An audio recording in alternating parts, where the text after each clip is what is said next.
जिल्हा नियोजन समितीची बैठक अत्यंत सकारात्मक झाली, खेळीमेळीची झालेली आहे।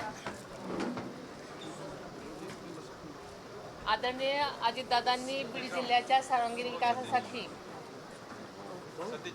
जे स्वप्न पाहिलं होतं त्या विकास दृष्टीला पुढे नेण्याचा आमचा सगळ्यांचाच निर्धार झालेला आहे। आदरणीय अजितदादांनी जिल्हा नियोजन समितीच्या माध्यमातून निधीच्या माध्यमातून अनेक महत्त्वाकांक्षी विकास कामांना चालना दिलेली आपल्या सगळ्यांना माहिती आहे। त्यापैकी अनेक कामं आज प्रगतीपथावर आहेत। उर्वरित कामंसुद्धा गुणवत्तापूर्वक आणि कालबद्ध पद्धतीनं पूर्ण करण्याच्या सूचना आज मी प्रशासनाला दिलेल्या आहेत। आपल्या जिल्ह्यासाठी सन 2026-27 या वर्षासाठी 623 कोटींचा जिल्हा वार्षिक आराखडा मंजूर करण्यात आलेला आहे। या वर्षीच्या आराखड्यामध्ये शिक्षण, आरोग्य, महिला सक्षमीकरण, पर्यटन, पायाभूत सुविधा आणि ग्रामीण विकास या क्षेत्रांना आम्ही विशेष प्राधान्य दिलेलं आहे। आणि विकास कामं करताना दादांच्या म्हणण्यानुसार त्याचा दर्जा, त्याची पारदर्शकता आणि आर्थिक शिस्त यावर भर देण्याच्या सूचना आम्ही प्रशासनाला दिलेल्या आहेत। आदरणीय दादांच्या निर्देशांप्रमाणे यावर्षीसुद्धा 15 लाखापेक्षा जास्त रकमांची प्रस्तावित कामं प्रस्तावित करण्यात आलेली नाहीत। तसेच एकाच कामाचे तुकडे करून प्रस्ताव देण्याऐवजी एकत्रित नियोजन करण्याच्या स्पष्ट सूचना मी दिलेल्या आहेत।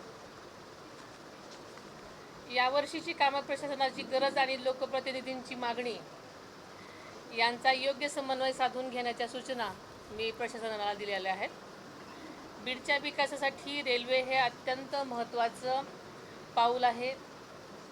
अहिल्यानगर बीड रेल्वे मार्ग पूर्ण होऊन गेल्या मराठवाडा मुक्ती संग्राम दिनाच्या मुहूर्तावर आपल्याला सगळ्यांनाच माहिती आहे की 17 सप्टेंबर 2025 रोजी या मार्गावर अनेक वर्षांनी रेल्वे धावलेली आहे।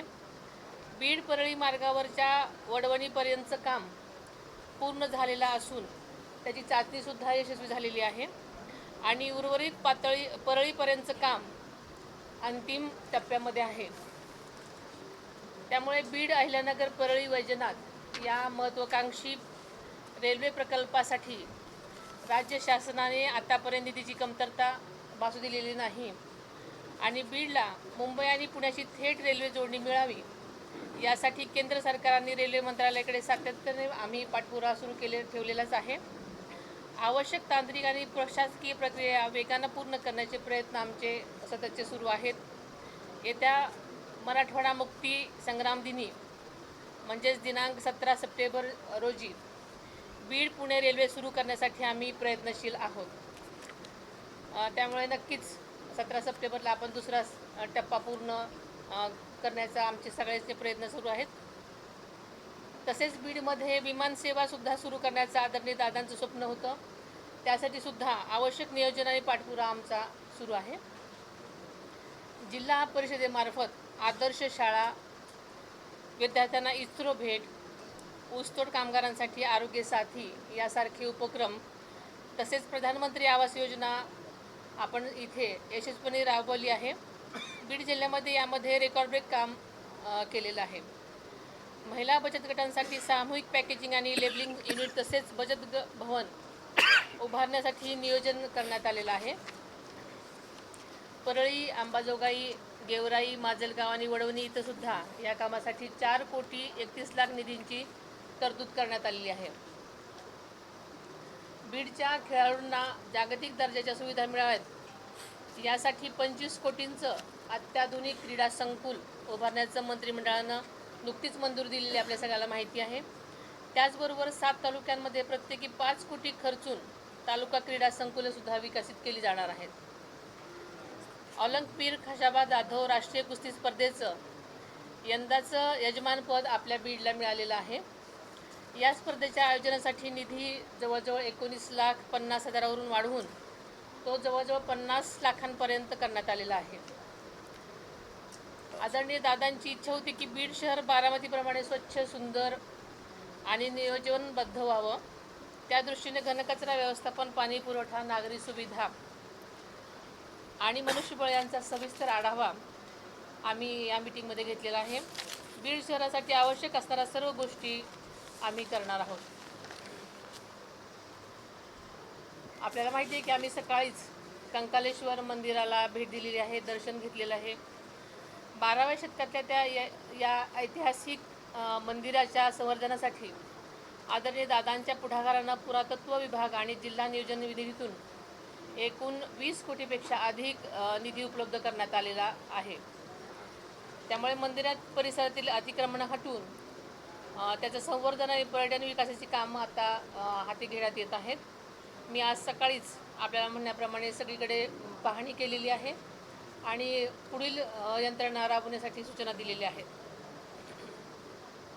तसेच आपल्याला माहिती आहे की परळी वैजनाथ विकास आराखडासुद्धा मागेच दादांनी मंजूर केलेला होता. आपल्याला माहिती आहे की 12 ज्योतिर्लिंगापैकी एक असलेला परळी वैजनाथ परिसरासाठी 301 कोटीपेक्षा अधिकच्या विकास आराखड्याला मंजुरी देण्यात आलेली आहे. काशी आणि उज्जैनच्या धर्तीवर मंदिर परिसर विकसित केला जाणार असून धार्मिक पर्यटनाला यामुळे मोठी चालना मिळणार आहे. त्यामुळे स्थानिक रोजगाराच्या संधी वाढतील यामध्ये शंका नाही.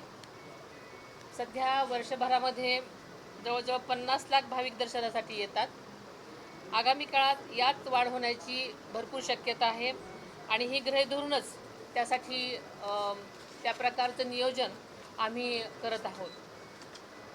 आपल्याला माहिती आहे की अंबाजोगाई येथील स्वामी रामानंद तीर्थ महाविद्यालय आणि ग्रामीण रुग्णालयाच्या विस्तारासाठी 1106 कोटींचा आराखडा तयार करण्यात आलेला आहे. बीड जिल्हा रुग्णालयाचं 360 खाटांचं आधुनिक रुग्णालयामध्ये रूपांतर करण्यात येणार आहे. त्यासाठी विशेष आराखडा तयार करण्यात आला आहे. मी सकाळीच त्या ठिकाणी भेट दिली आहे. CSR फंडातून सुद्धा एका अत्याधुनिक कार्डियाक ॲम्ब्युलन्सचं लोकार्पणसुद्धा आज करण्यात आलं. त्याचबरोबर बीडमध्ये 4.25 हेक्टर जागेवर नर्सिंग महाविद्यालय आणि वसतिगृहाची उभारणी करण्यात येणार आहे. आज सकाळीच बीडकरांच्या सेवेसाठी जिल्हाधिकारी कार्यालयामध्ये उपमुख्यमंत्री वैद्यकीय सहायता कक्षाचं उद्घाटनही करण्यात आलं. त्यामुळे इथल्या प्रत्येक रुग्णाला तातडीची मदत मिळण्यास नक्कीच मदत होणार आहे आणि त्यांना दर्जेदार वैद्यकीय सेवा उपलब्ध करण्यासाठी प्रयत्न होणार आहेत. तसेच पुण्यश्लोक अहिल्यादेवी शेतकरी कर्जमुक्ती योजनेच्या पहिल्या टप्प्यामध्ये आपल्या बीड जिल्ह्यातल्या 99,631 शेतकऱ्यांना सुमारे 712 कोटी कर्जमुक्ती देण्यात येत आहे आणि पुढच्या टप्प्यामध्ये जिल्ह्यातल्या आणखी पात्र लाभार्थी शेतकऱ्यांना या योजनेचा लाभ होईल. त्यामध्ये एकही पात्र शेतकरी वंचित राहणार नाही याची आम्हाला खात्री आहे. KYC, आधार प्रमाणीकरण आणि पोर्टलवरील तांत्रिक अडचणी तातडीने दूर करण्याचे स्पष्ट निर्देश प्रशासनाला दिलेले आहेत. बीडचा विकास हा केवळ भाषणांचा आणि घोषणांचा विषय नाही, तर प्रत्यक्ष कृतीतून विकास घडवून आणण्याचा आमचा संकल्प आहे.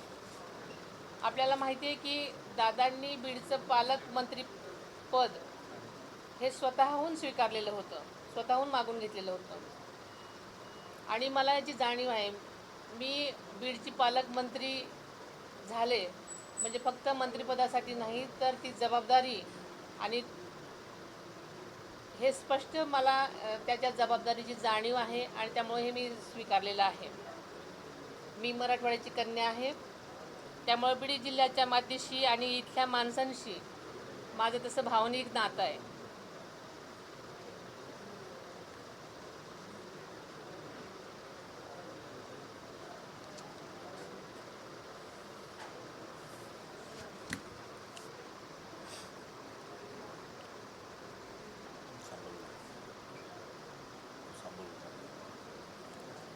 आदरणीय दादांनी ज्या जिल्ह्यासाठी जे विकासाचं स्वप्न पाहिलं आहे ते पूर्ण करण्यासाठी राज्य सरकार पूर्ण ताकदीनं काम करेल.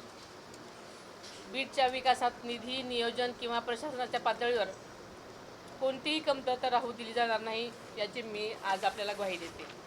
धन्यवाद. Please please.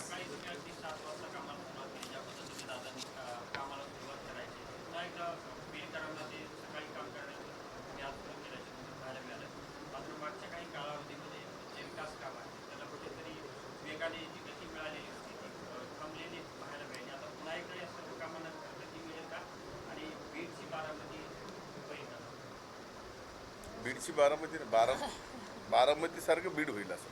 हा तेच. खरं तर या मीटिंगसाठी विलंब झालेला होता, पण त्याला काहीतरी कारणं होती. पण माझा संपर्क प्रशासनाशी कायमच होता, कारण मला याची जाणीव होती की रोज चाललेल्या गोष्टी घटना यासाठी ही माझी जबाबदारी आहे आणि मी प्रशासनाच्या प्रत्येक गोष्टीसाठी संपर्कात होते. माझ्या मुंबईलाही बीड जिल्ह्याच्या संबंधित अनेक मीटिंग झालेल्या आहेत, त्यामुळे फक्त मी प्रत्यक्ष इथं नव्हते, पण माझा संपर्क रोजचा सगळ्या प्रशासकीय अधिकाऱ्यांशी होता.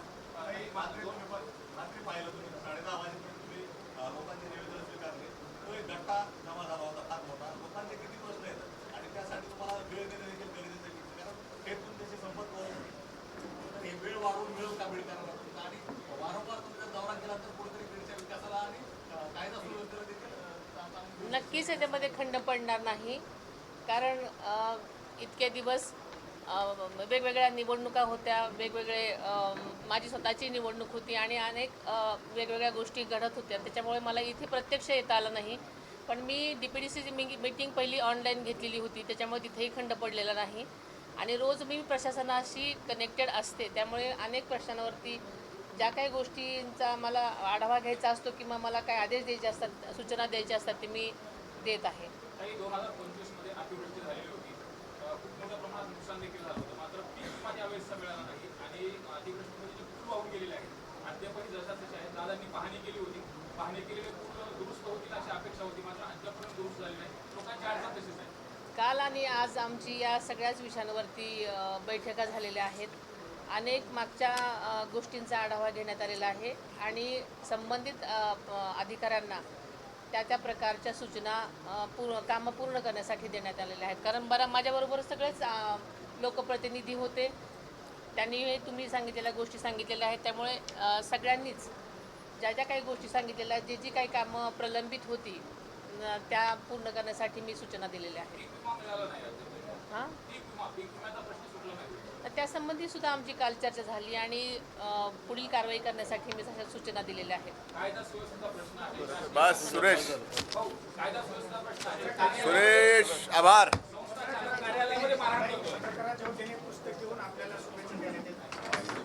माहिती